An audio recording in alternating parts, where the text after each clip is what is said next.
Estamos con la serie llamada Los justos juicios de Dios. Los justos juicios de Dios. Esta es la segunda conferencia. Pueden ustedes adquirir la primera en la mesa de materiales. Y es importante que nosotros, al venir a la Biblia y al comenzar a adentrarnos en la mente divina, que sus pensamientos son más grandes que nuestros pensamientos, y los caminos de la deidad, de la divinidad, son más altos que nosotros, y que Dios no piensa como nosotros.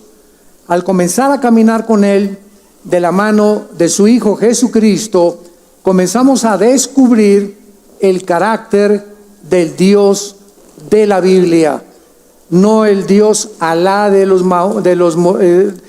musulmanes o maometanos, no los millones de dioses de los hindúes, no el Dios ficticio que muchas gentes se han fabricado. Pues yo tengo mi Dios, yo tengo mis códigos de conducta, yo tengo mis mandamientos, yo vivo como me da la gana. En fin, cuando venimos a la Biblia, descubrimos que realmente si hay un Dios, tiene que haber forzosamente comunicado con nosotros, y la Biblia nos muestra que esta comunicación la realizó Dios y la logró cuando su Hijo, hace 2000 años, bajó a este mundo físicamente nacido de una mujer.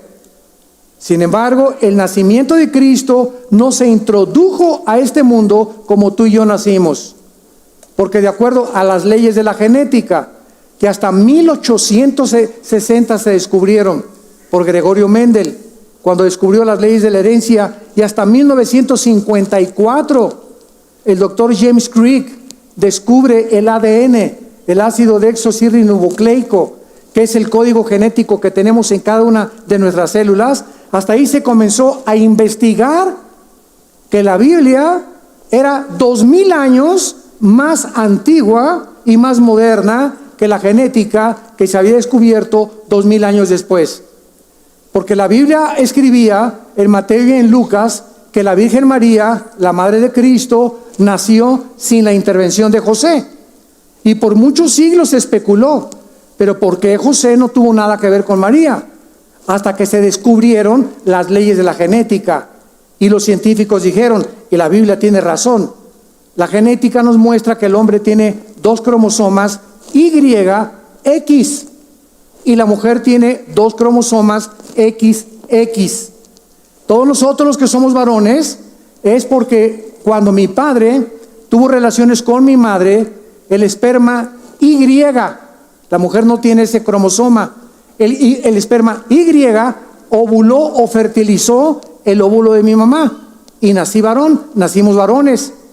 Si cuando mi papá tuvo relaciones con mi madre hubiera sido el cromosoma X el que hubiera fertilizado el ovario de mi mamá, ustedes, las que son las mujeres, nacieron mujeres. Entonces todas las mujeres tienen XX, el hombre tiene genéticamente YX.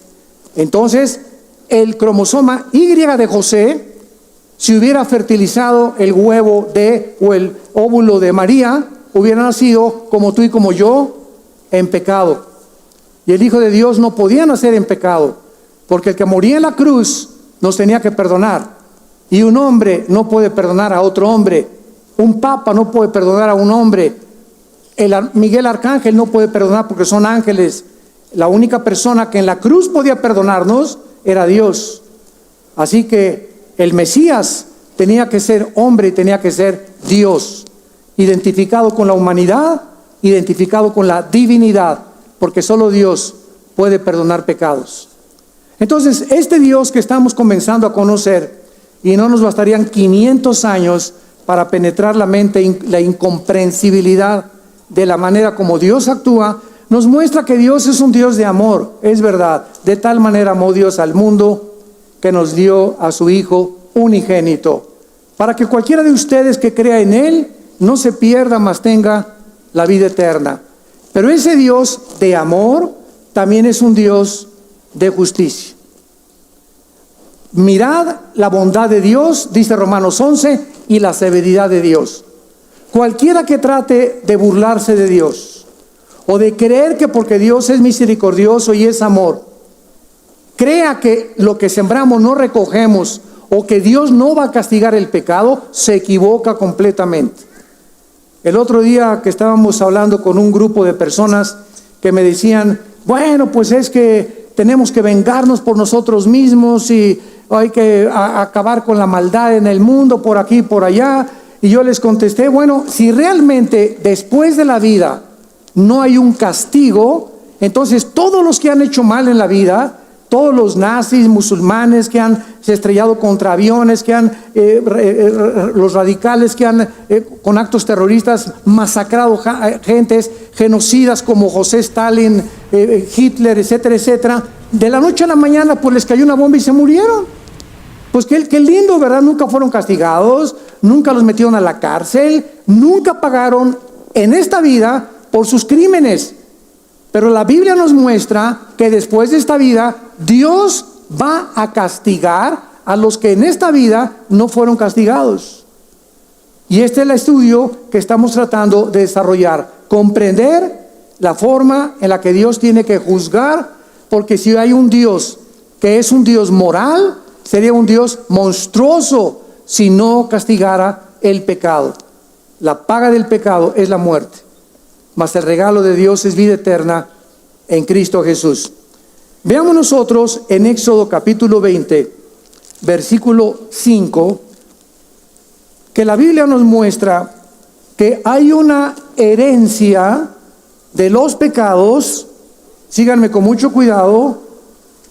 Los pecados de los padres muchas veces son transmitidos a los hijos y después a los nietos. Y así se pueden perpetuar muchos pecados que la Biblia llama maldiciones. Entonces hay maldiciones generacionales. Antes de leer un ejemplo, si tú tuviste alguna bisabuela bruja o un bisabuelo que practicó la brujería o una abuela bruja o que leía las cartas tarot, o cualquier persona en tu familia de tu segunda generación hacia arriba, papá, mamá, abuela, que haya practicado o que se haya metido en el mundo de las tinieblas de Satanás, de lectura del café, lectura de las cartas tarot, comunicación con los muertos, o gente en tu familia que hacía reuniones de espiritismo para comunicarse. Nosotros en nuestra propia familia, lo reconozco, una hermana de nuestro padre, de Alejandro y yo, teníamos una tía que iba a reuniones de espiritismo y trataba de ponerse en contacto con espíritus. Me acuerdo que se quería comunicar con un hijo que se le había matado y quería saber si su hijo estaba bien, y se reunían todos en la sala de su casa, apagaban las luces, contrataron a un medium, entre comillas, más enchamucado que nada, y trataban de comunicarse con los muertos. La Biblia en Deuteronomio 18 del 10 al 12 condena cualquier práctica, advirtiéndonos que no es un juego. La ouija famosa es un instrumento satánico con muchísimo poder para destruir las mentes de los jóvenes. La ouija no es un juego, no es un juego. Tiene el diablo que entrar aparentando como un juego, como algo inocente. Se tiene que disfrazar como algo inocente para poder capturar, ¿verdad?, las mentes de los jóvenes. Si yo aviento un anzuelo al agua, al mar, sin carnada, a ningún pez engaño. Pero si le pongo al anzuelo un pez que se está moviendo, viene otro pez y lo muerde y queda ensartado. Se llaman señuelos. Se llaman, ¿verdad?, precisamente trampas para poder hacer caer a muchas personas. Entonces el diablo es el maestro en el arte de hacerte caer, a ti y a mí, cuando no conocemos sus estratagemas. Entonces toda esta área, si tú tuviste un abuelo brujo, una abuela bruja o bisabuela, etcétera, etcétera, se muere tu abuela, escuchen esto, y el espíritu de brujería que tenía tu abuelo se sale porque él no se muere. Los espíritus son eternos. Nadie va a ser destruido. O es el infierno o es el lago de fuego, pero los espíritus son eternos. El espíritu de brujería se sale, y si tu abuela tuvo 4 hijos, va a buscar en cuál de los cuatro meterse para perpetuar, se llaman espíritus familiares, para perpetuar esta maldición de brujería en la familia. Por eso siempre en una familia hay la abuela o el tío o la bisabuela, siempre que hay brujería o que hay artes ocultas o ciencias ocultas, siempre en la familia hubo alguien que tenemos que localizar quién fue, porque al recibir a Cristo rompemos esa maldición. Entonces ese espíritu se mete y se perpetúa por cientos de generaciones. Y por eso dice Éxodo 20, versículo 5: no te inclinarás a ellas, ni las honrarás, o sea, a los ídolos, porque yo soy Jehová tu Dios, fuerte, celoso, que visito la maldad de los padres sobre los hijos hasta la tercera y cuarta generación de los que me aborrecen. Escuchen esto. Esto fue escrito hace 3500 años.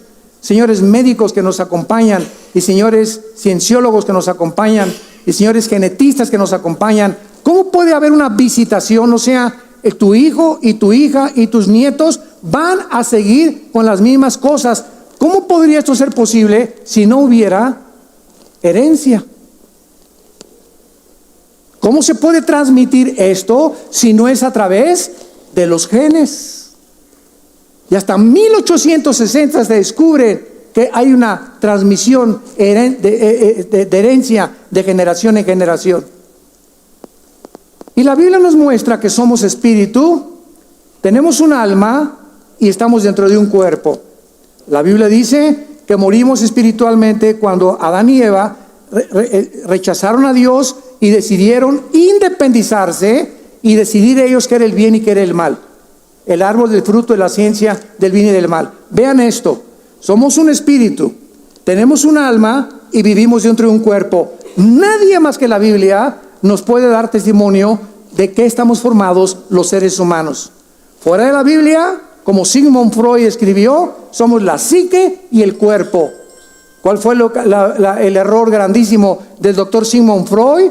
Ignorar que el ser humano no es solamente psique, sino que también es espíritu, y que no es la psique, no es la mente el problema, la paranoia, la esquizofrenia, la psicosis, las psicopatías, todos los problemas mentales que se califican como mentales tienen una raíz más profunda, que es el espíritu. Entonces, por eso se puede tratar a una persona para quitarle la esquizofrenia o la psicosis o la paranoia, y que tengo miedo de la gente y tengo miedo de todo y me quiero esconder, conductas antisociales. Todo esto que se califica en el área mental no se avanza muchísimo, porque cuando llegan a un punto donde se pueden controlar, el psicólogo manda al cliente al psiquiatra, porque solo los psiquiatras te pueden recetar medicinas. Y los psiquiatras no tienen nada para poder curarte la esquizofrenia, ni la psicopatía, ni nada más que con chochos, con químicos, nada más. Tú visita cualquier hospital psiquiátrico en el mundo, el que tú quieras, y a todos los enfermos los tienen enchochados, drogados, porque es la única manera de controlarlos. No hay capacidad ni método humano que pueda cambiar a una persona más que la sangre de Cristo.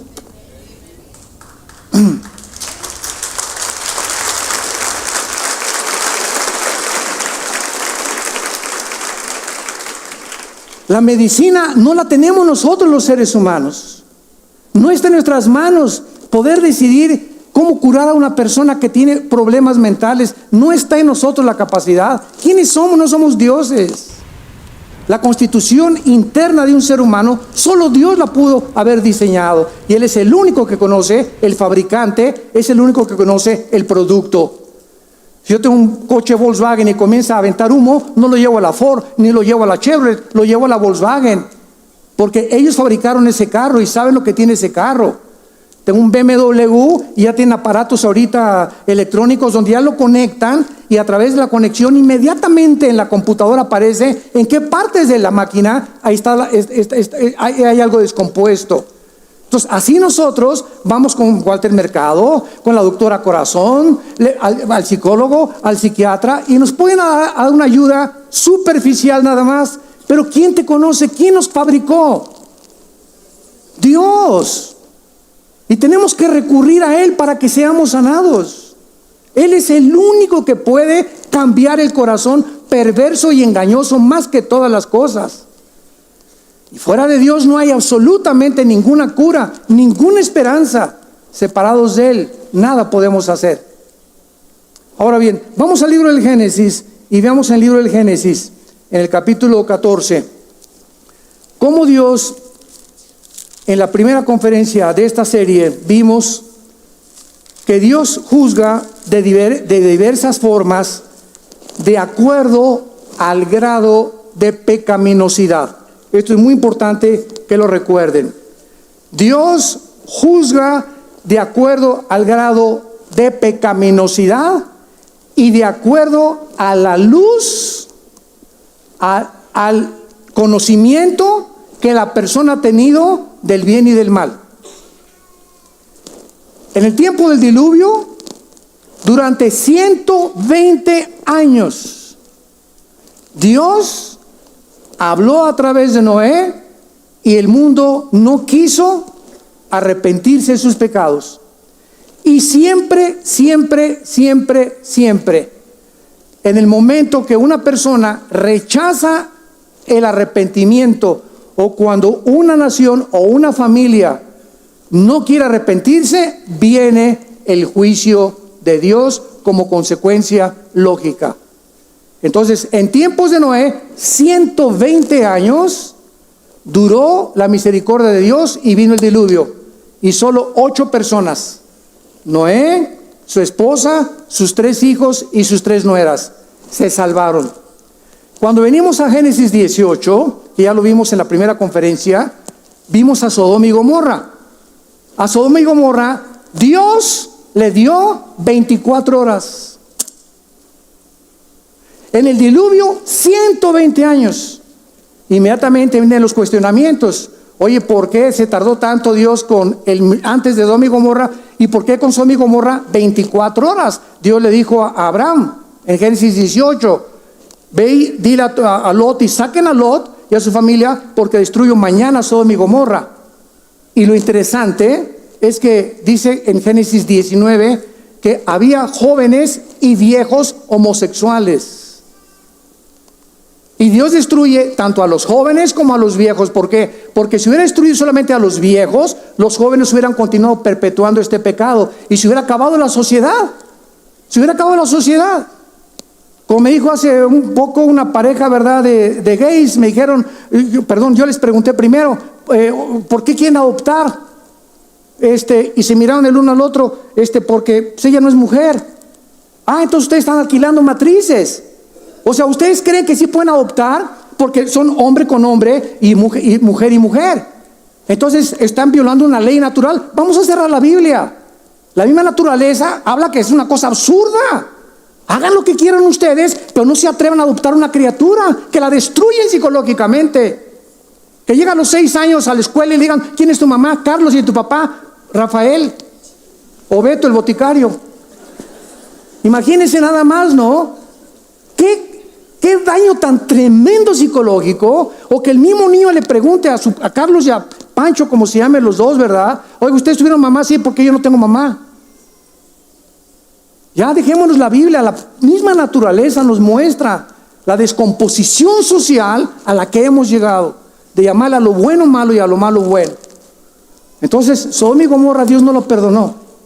Cayó inmediatamente el juicio, porque Dios considera, escuchen esto, Dios considera, el Dios de la Biblia considera que la institución más santa y más sagrada de cualquier sociedad es la familia. Es el hombre y la mujer y sus hijos.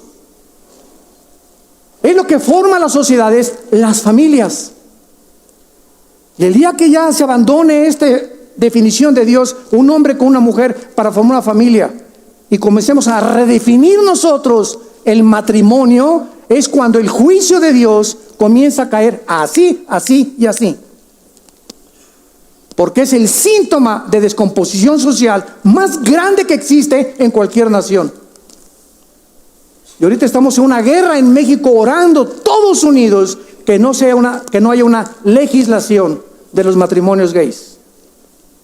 Orando, pero así. Ayer oí un reporte buenísimo donde cantidad de senadores se levantaron del PRI y de otros partidos protestando, ¿verdad?, contra el Ejecutivo de que no llegue a legislarse esta ley.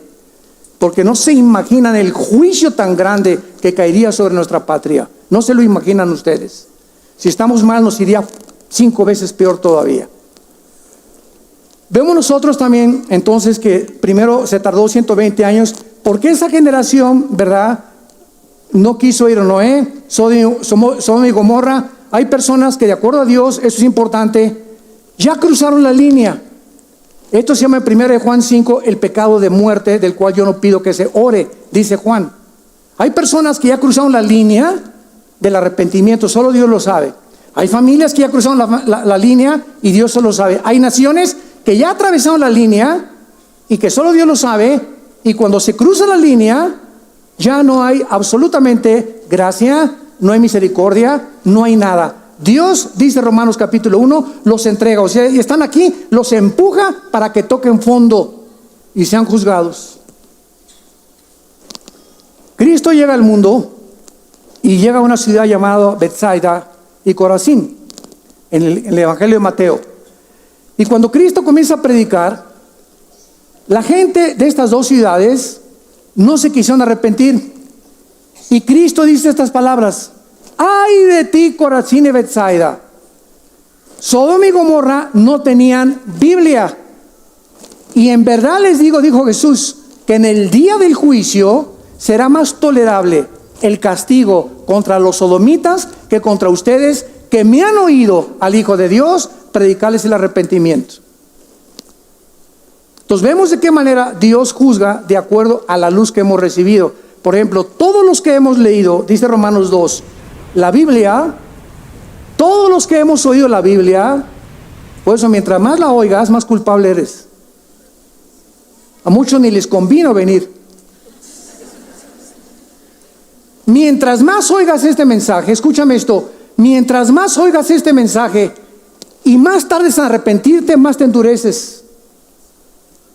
O sea que el mensaje de la Biblia produce un doble efecto: o te derrite y te quebranta, o te endurece más. ¿Sabías eso?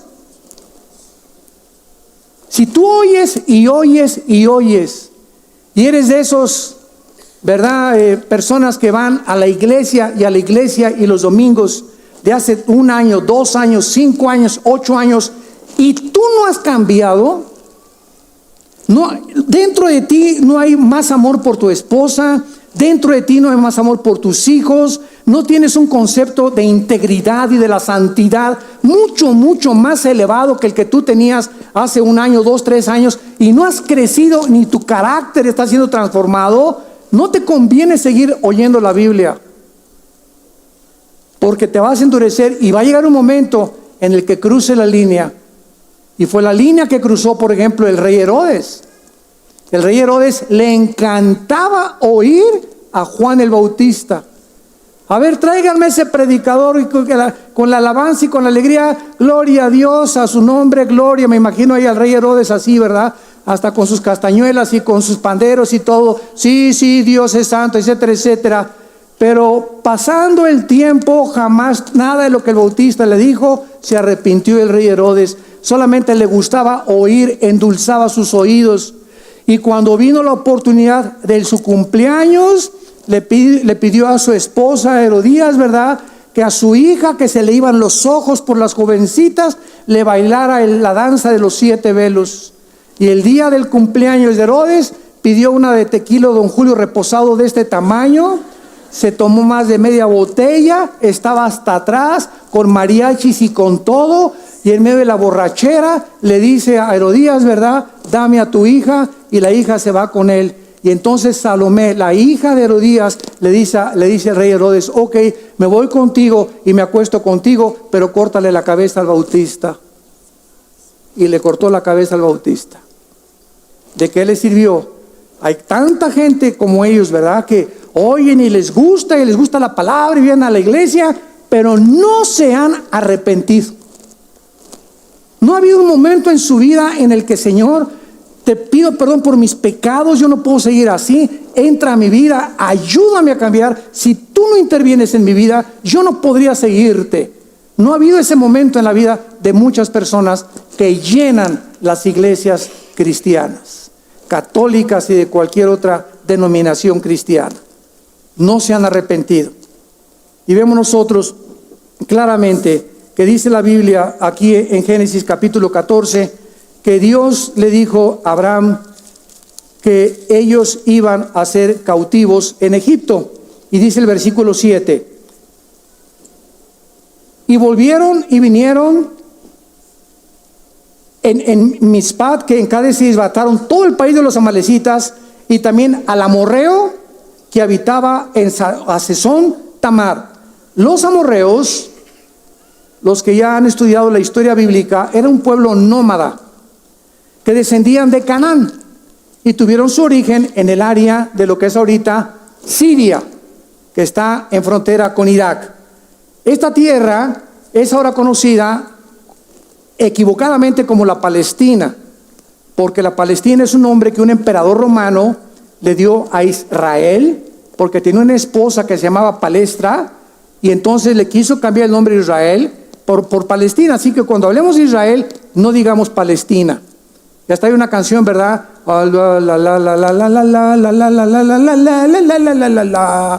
De la tierra de Palestina, que la cantamos siempre que vamos, ¿verdad, Alejandro? Y a Israel en los camiones, venimos, cuando entramos a Jerusalén comenzamos a cantar y les digo yo, Israel, cambiémosle el nombre, porque no es Palestina. El Palestina es el nombre que el diablo le quiso dar a la tierra de Israel. Ahora, vean ustedes aquí mismo que más adelante dice en Génesis capítulo 15, versículo 13 en adelante, entonces Jehová dijo a Abraham, ten por cierto que tu descendencia morirá en tierra ajena, morará en tierra ajena, será esclava y oprimida 400 años. Se le profetiza a ustedes, van a entrar a Egipto, que es Éxodo capítulo 1. Y así acaba el libro del Génesis, cuando muere José y entran todos los hijos de Jacob a la tierra de Egipto. Muy bien. Más la nación a la cual servirán juzgaré yo, y después de esto saldrán con gran riqueza. Versículo 15 y 16. Vean con mucho cuidado.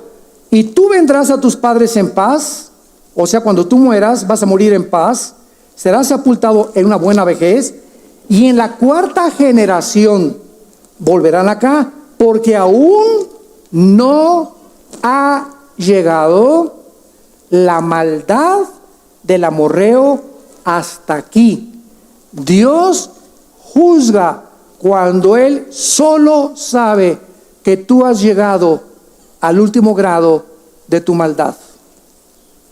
Dios juzga a una familia cuando Él sabe que esa familia ya no tiene esperanza.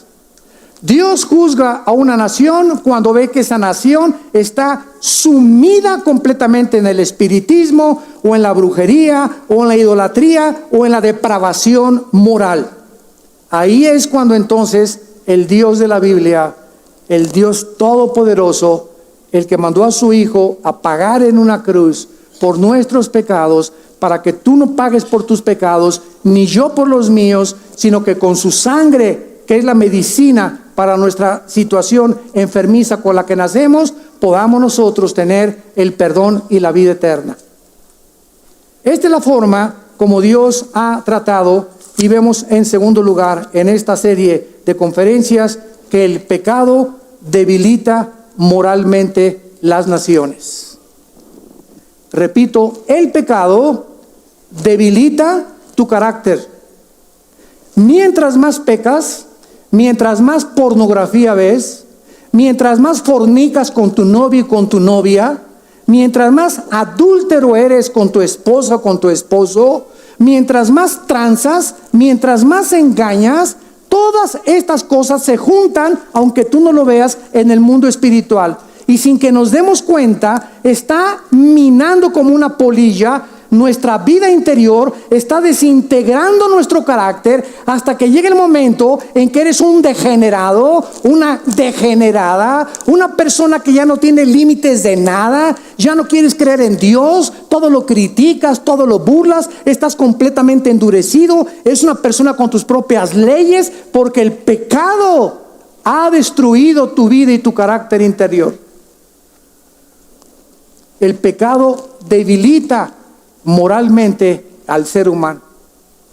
Y por eso es tan importante que como cristianos, si hoy gritaste, si hoy viste una mujer con malos ojos, no importa las cosas que cada día se nos pegan, deshagámonos inmediatamente. Llegar en la noche: Padre, tengo una mujer ya 3 días, mi secretaria, que no me la quito de la mente, fuera en el nombre de Cristo, Pancho, Pancholina.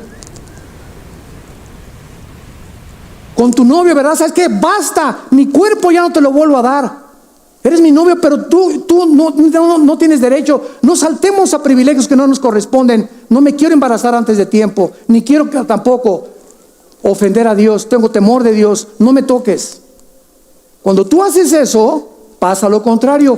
Hay una fuerza espiritual interna que comienza a fortalecerte. Mientras más ligas al pecado: no hago esto, no veo esto, le volteo al canal de la televisión, me niego a ver estas cosas, no quiero hacer esta tranza, no quiero engañar, no quiero robar. Mientras más le digas no a lo que sabes que tienes que decirle no, te fortaleces y te conviertes en un guerrero, en una guerrera, en un gigante espiritual, y no te imaginas cómo te va a usar Dios. No te imaginas. No te imaginas cuánta paz vas a tener. No te imaginas qué bien te va a ir en la vida. No te imaginas qué bendiciones tiene Dios para tu vida. ¿Quién subirá al monte de Jehová? Dice el Salmo 15: el puro de manos y puro de corazón. El que no ha elevado su alma a cosas engañosas. Esas personas son las que tienen comunión con Dios, y a esas personas les va a ir bien en la vida. Dios no puede ser burlado. Lo que tú siembras y lo que yo siembro siempre tendrá consecuencias, y siempre lo vamos a recoger. Vemos entonces que el pecado de los amorreos llegó al límite, y fue cuando Dios los juzgó, y entonces Dios tuvo que comenzar a levantar al pueblo de Israel. En Jeremías capítulo 5, este profeta, que le llaman en la Biblia el profeta llorón. ¿Por qué? Porque Jeremías es el profeta que vio y fue testigo de la destrucción de Jerusalén. Y Jeremías se enfrentó a esta generación precisamente de la que estamos hablando. Hombres y mujeres que habían llegado ya al grado de no arrepentirse. Qué terrible juicio de Dios cuando Dios le dice a una persona: haz con tu vida lo que tú quieras. Yo, dice Dios, no me vuelvo a meter contigo. Cuando Dios abandona a una persona, una familia, una nación, es terrible. Terrible. 1000 veces peor tener de enemigo a Dios que al diablo. 1000 veces. Cuando Dios te dice: ya sabes qué, Pancho, ya te hablé una vez, ya te hablé 2 veces, ya te hablé 3 veces, Carmelita, ya te hablé 4 veces, 5 veces. ¿Sabes una cosa? No te voy a hablar más veces. Dice en Génesis 6 que desde el principio de la creación Dios estableció una ley: mi espíritu no contenderá contra el ser humano. No puede Dios forzarte a nadie ni a nada, porque si no, Dios violaría la característica más grande que Dios nos ha dado, que es el libre albedrío. Si Dios te obligara a que lo amaras, si Dios te obligara a que te portaras bien, si Dios te obligara a cambiar, entonces ya no seríamos responsables. Entonces Dios nos tiene, si tú quieres escoger eso, escógelo. Pero Dios te dice, llega un momento, y tú no lo sabes, nadie lo sabe, cuando muchos que están oyéndonos, tal vez no muchos de los que están aquí, ya llegó el momento en que Dios no se vuelve a meter contigo, ni Dios te vuelve a hablar. Y si tú regresas para oír el mensaje, te entra por acá y te sale por allá, porque ya endureciste tu corazón. No vas a cambiar nunca, porque así lo has decidido en tu corazón. Dicen Jeremías 5, 3 y 4. Esto es terrible.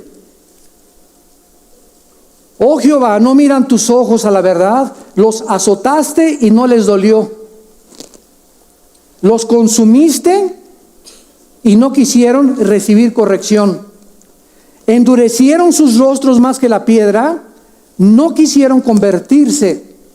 Pero yo dije, ciertamente estos son pobres, han enloquecido, pues no conocen el camino de Jehová, el juicio de Dios.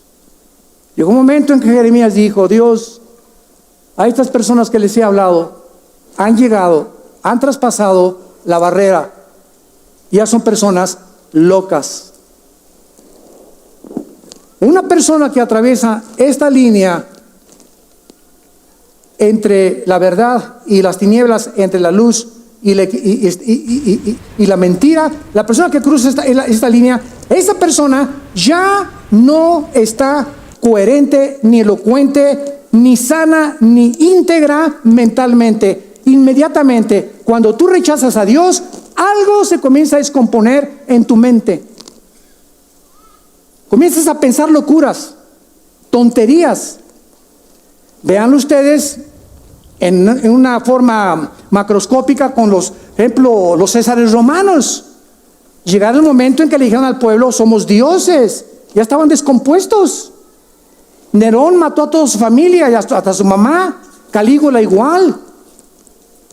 Hitler le dijo al pueblo alemán, escuchen esto, Hitler le dijo a 85 millones de alemanes, y no estamos hablando de indígenas, estamos hablando de físicos, matemáticos, astrónomos, licenciados, médicos, profesionales, gentes inteligentes. Hitler les dijo esto, adoren al tercer Reich que durará 1000 años, y lo creyeron.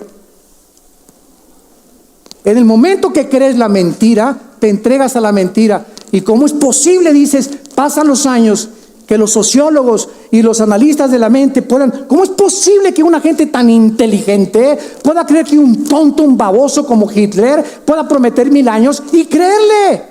¿Cómo es posible? Pero hay gente para todo, hay seguidores para todo. Dentro de la misma cristiandad, dentro de nosotros los mismos cristianos, hay cada predicador que yo he escuchado que no es posible. Hay un predicador que dice que tiene una página y tiene membresía platino, oro, plata y bronce, y que si le das cierta cantidad te sientas hasta adelante y tienes derecho a platicar con él 15 minutos a la semana. Y así le mandan dinero, y así engañan a la gente. Falsos profetas, mercenarios del evangelio. Así les irá en el día del juicio. Y estoy hablando de una persona sumamente conocida en el mundo evangélico. Te metes a su página y a ver qué membresía escoges.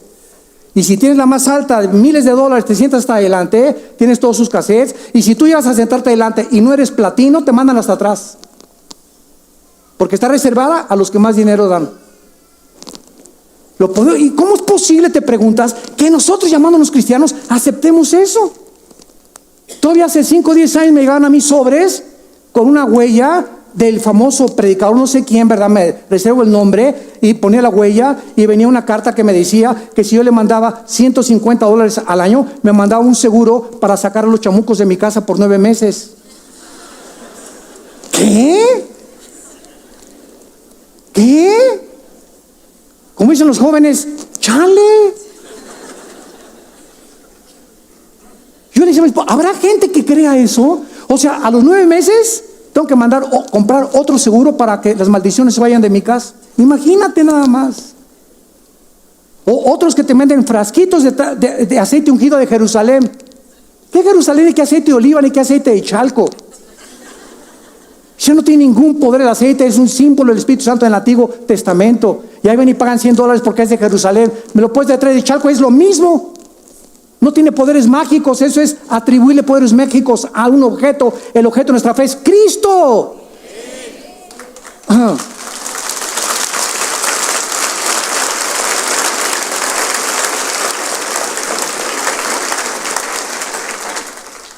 Tenemos que combatir ardientemente por la fe. Tenemos que luchar por la verdad. Somos guerreros de Dios. No tengamos miedo de nada ni de nadie, menos de los hombres. Tenemos que publicar la verdad a los 4 vientos, a las 4 orientaciones que existen: norte, sur, este y oeste. Y que la gente escuche la verdad. Ya no es tiempo, el mundo se está pudriendo, el barco se está hundiendo. Sálvese el que pueda, es nuestro grito. Arrepiéntanse de sus pecados, vuélvanse a Dios. Es demasiado cerca la venida de Jesucristo. No se imaginan cómo va a ir el mundo, no se lo imaginan ustedes, cómo las cosas se vienen sobre el mundo. Pero las familias, dice la Biblia en Isaías, el mundo se cubrirá de tinieblas, pero sobre los justos vendrá la luz. Y cuando en Egipto había plagas, cuando en Egipto tenían oscuridad y ranas y piojos y estaba bajo los juicios de Dios, ahí en Gosén, en el pedazo geográfico donde Dios puso a Israel, tenían luz, no tenían plagas, no había enfermo ninguno de sus tribus, estaban bajo la bendición de Dios. Dios le agrada hacer una distinción entre su pueblo y el mundo. Escoge tú a quién quieres servir. Escoge tú. ¿Bajo qué amo quieres estar? ¿Bajo qué reino quieres que gobierne tu vida? Tan sencillo como es. Dios no te va a forzar. Es una decisión que tal vez hoy tú tienes que tomar. Y vemos nosotros a continuación también el clamor de los justos. ¿De qué forma tan tremenda? En Génesis capítulo 18, Dios le revela a Abraham, como acabamos de mencionar: voy a destruir Sodoma y Gomorra. Y en ese momento, Dios, cuando le revela esto a Abraham, nos da una revelación tremenda a Dios de quiénes son las personas que Él va a cuidar y proteger, y por qué no tenemos que ser juzgados junto con el mundo. Dice en Génesis 18, versículo 16, y los varones se levantaron, o sea, Dios estaba acompañado de 2 ángeles cuando visitó a Adán. Físicamente Dios bajó del cielo, físicamente, y miraron hacia Sodoma, y Abraham iba con ellos acompañándolos. Y Jehová, vean el corazón de Dios. Y Jehová, versículo 17, dijo: encubriré yo a Abraham lo que voy a hacer. O sea, Dios no quiere que nosotros, su pueblo, estemos en tinieblas. Y como se va a venir ahorita las cosas en el mundo, a través de la Biblia y a través de los mensajes que oímos, Dios nos está llamando a preparar nuestra familia, comenzando con nosotros mismos. Por ejemplo, cada vez que viene un matrimonio a pedirnos consejería: oiga, mi esposo, oiga, mi esposa. Una ley de consejería es la siguiente, para ustedes que son consejeros o pastores y que nos escuchan. Una ley de consejería es la siguiente: si viene una pareja a decirte, oiga, quiero que mi esposo, etcétera, etcétera, la primera pregunta que el consejero tiene que hacer es a la persona que viene a quejarse, decirle: ¿y tú cómo estás con Dios? Vienes a acusar a tu esposo, pero tú cómo estás con Dios. ¿Tienes comunión con Dios? ¿Lees la Biblia diario? ¿Estás en una reunión de oración? ¿Cómo estás con Dios? ¿Vienes a pedir algo de lo cual tú no tienes?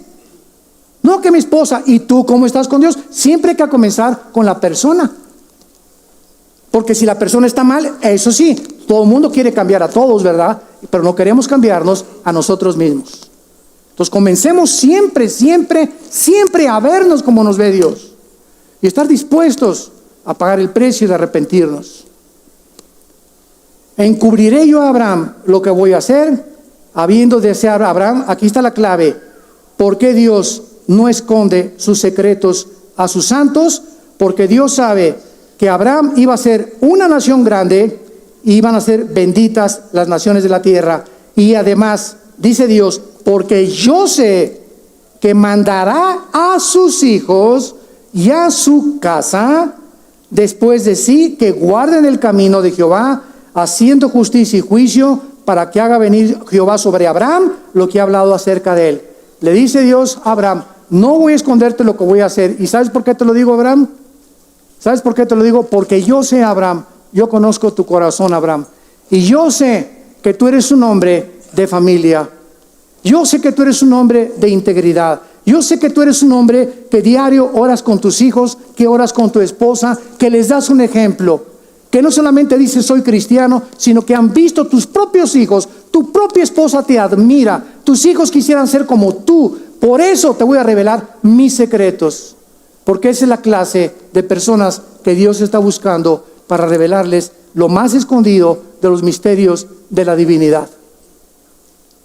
Ahora, si quieres permanecer sin conocer los secretos de Dios, te va a sorprender como un ladrón en la noche. Dice en Lucas 21, mirad que vuestros corazones no se llenen de glotonería, ni de cosas de los afanes de la vida, y el dinero, y dónde invierto, y si compro dólares, y si compro negros, y euros, etcétera, etcétera. Estamos pensando siempre cuando dice Dios, nunca te dejaré, nunca te abandonaré. No hagas tus tesoros donde el orín y la polilla corrompen. Invierte en mi reino, y yo soy la única garantía que lo multiplicaré al 100 por 1. Ese es el Dios de la Biblia. Es el Dios que nos habla a poner su confianza en Él.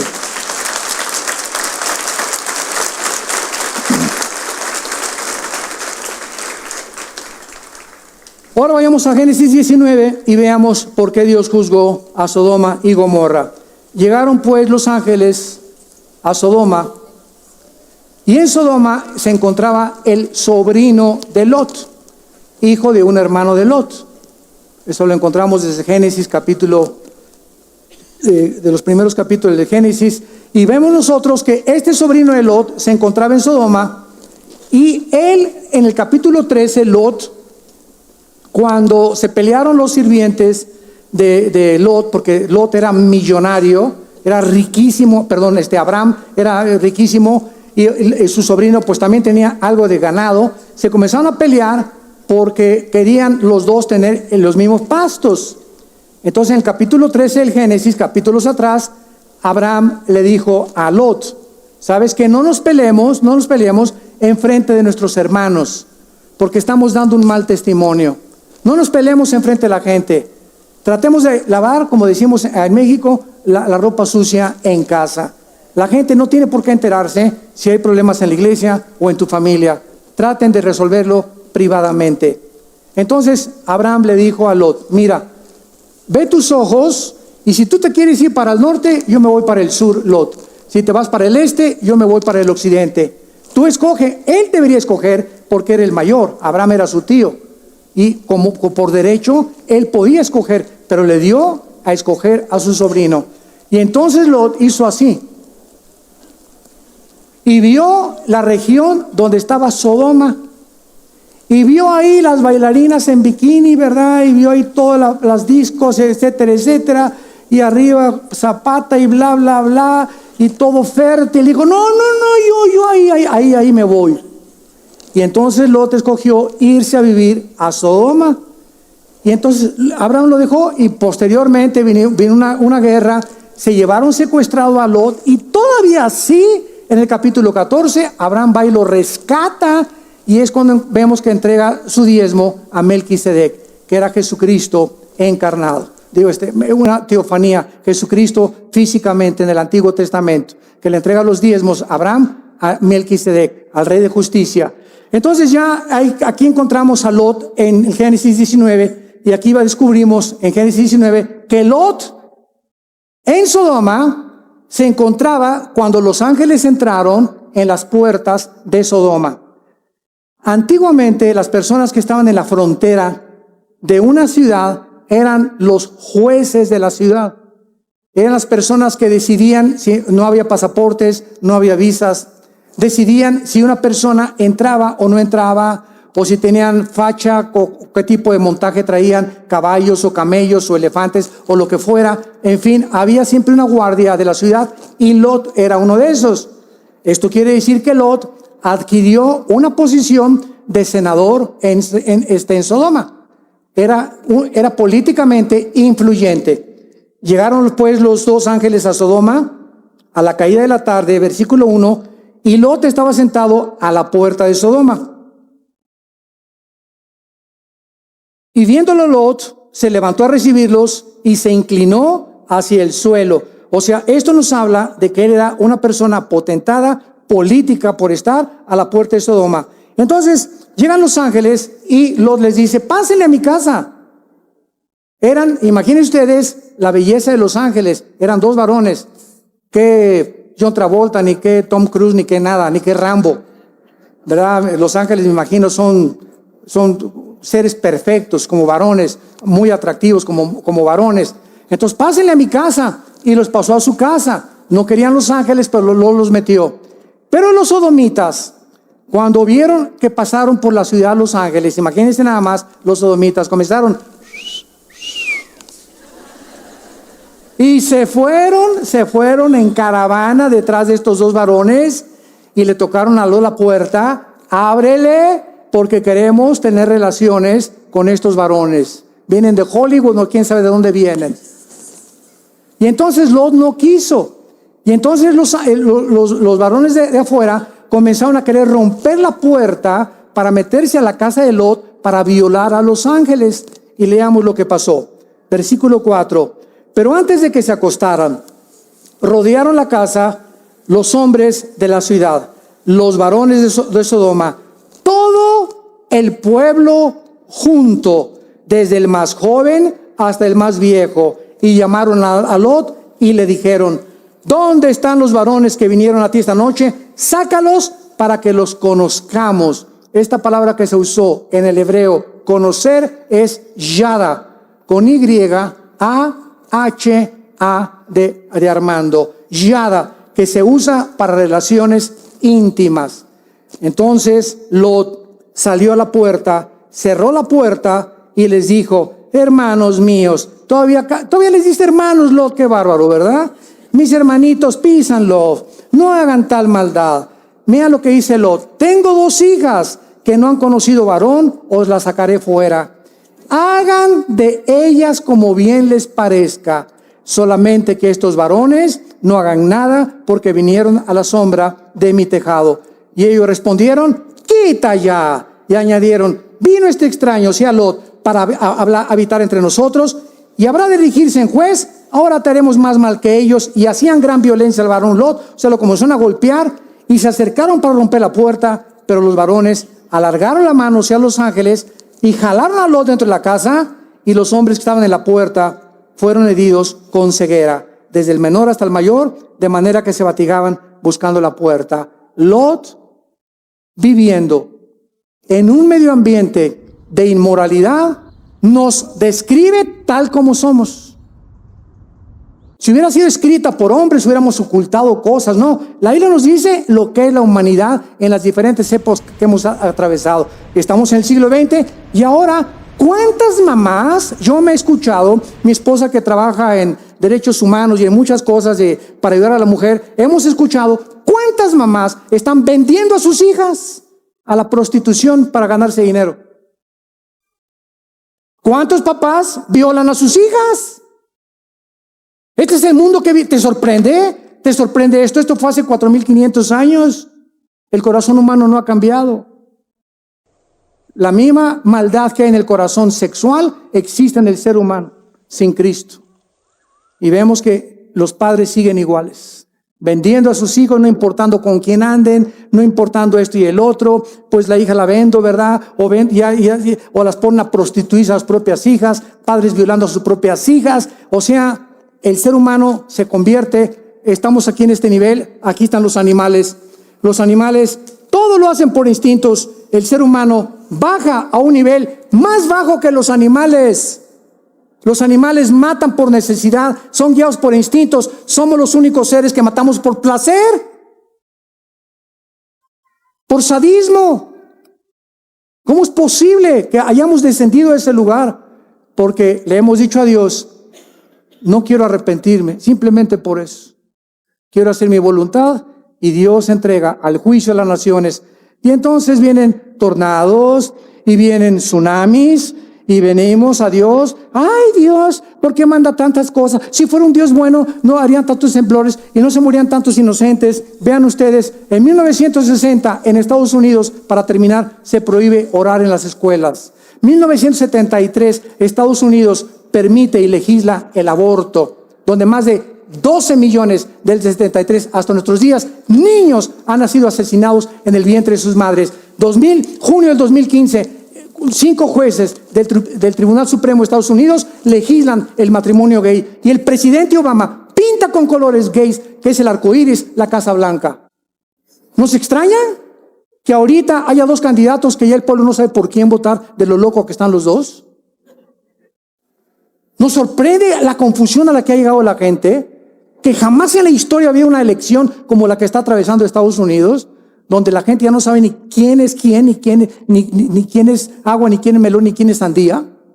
¿Por qué? Porque estos juicios, porque vemos nosotros que a través del tiempo han amontonado ira para el día de la ira, hasta que el juicio de Dios comienza a caer. Y quiero decirles algo, creo yo con todo mi corazón, que si alguna de estas personas que están ahorita como candidatos en Estados Unidos ocupan la Casa Blanca, Estados Unidos es entregado por Dios al juicio final.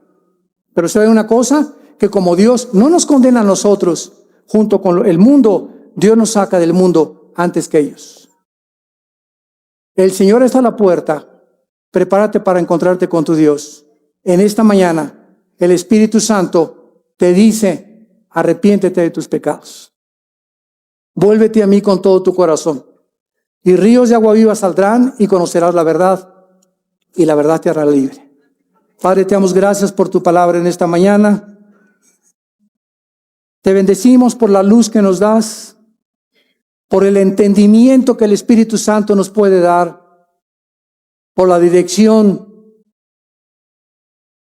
y la fortaleza que tú nos sigues dando para sostenernos de pie, porque separados de ti, lo sabemos que no podemos hacer nada.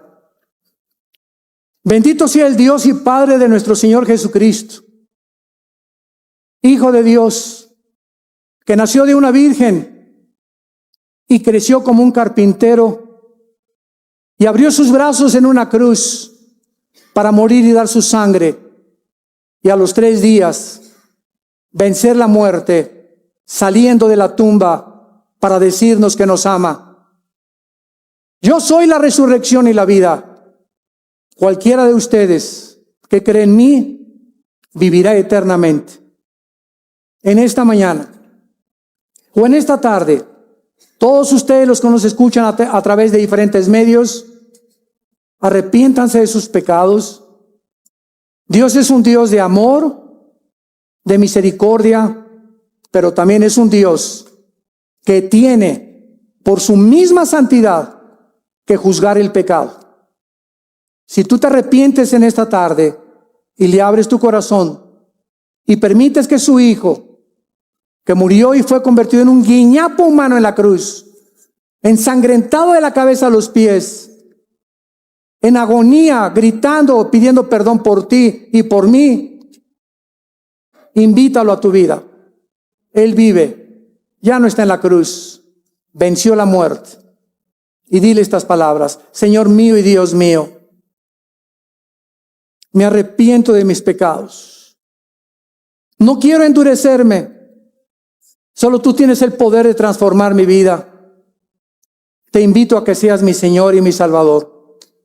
Te pido perdón por todas las cosas que he hecho, porque en este momento tú me aceptas, no por lo bueno o malo que haya sido, sino por lo que tu Hijo hizo en mi lugar, con su sangre, para lavarme en este instante de toda mi vida pasada. Desde este momento en adelante, soy tu hijo, tu hija, te pertenezco, tú eres mi Señor y mi Salvador, y me darás el poder de vivir una vida de victoria en victoria en Cristo Jesús. Amén.